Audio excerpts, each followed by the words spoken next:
ප්‍රේමවන්තයනි, යේසුස් ක්‍රිස්තුස් වහන්සේගේ නාමයෙන් මම ඔබට සුබ පතනවා. කොහොමද ඉන්නේ?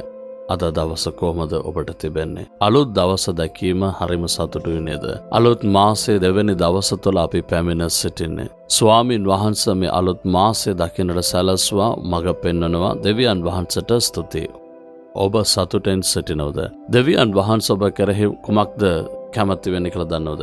පිලිප්පි 4 වෙනි පරිච්ඡේදය 4 වෙනි පදය.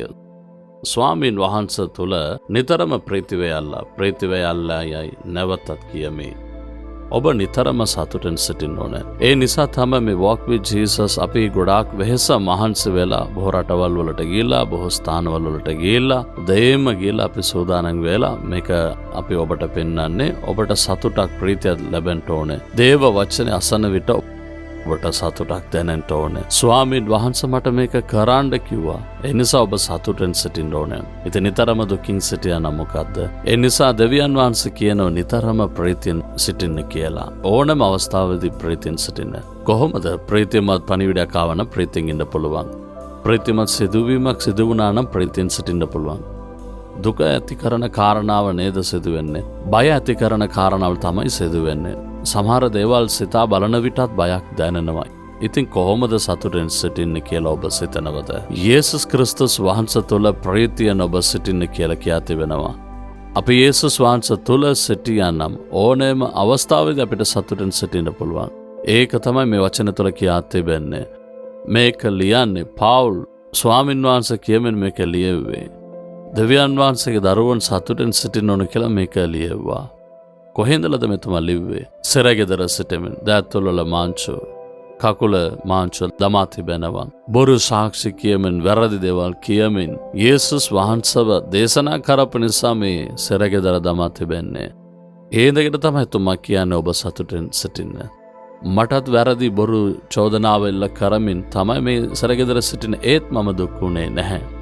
ඉතින් එතුමා ප්‍රීතියෙන් සිටිය නිසා තමයි ඒක කියන්න පුළුවන් කමක් තිබුණේ. ඒ නිසා ප්‍රීතියට තුවාල වෙන සිදුවීම් සිදුවේ. නමුත් යේසුස් වහන්සේ සමග ඔබ සිටියා නම් ප්‍රීතියෙන් සිටින්න බය වෙන්න එපා. ඒ පසුබිම වෙනස් වෙයි.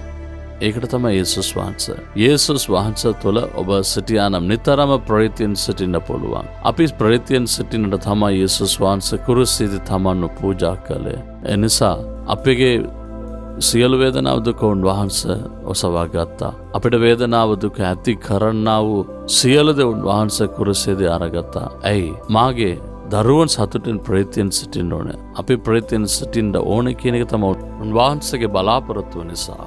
සියලු දුක වේදනාව කුරුසිය අරගෙන සියලු ණය ගෙවුවා.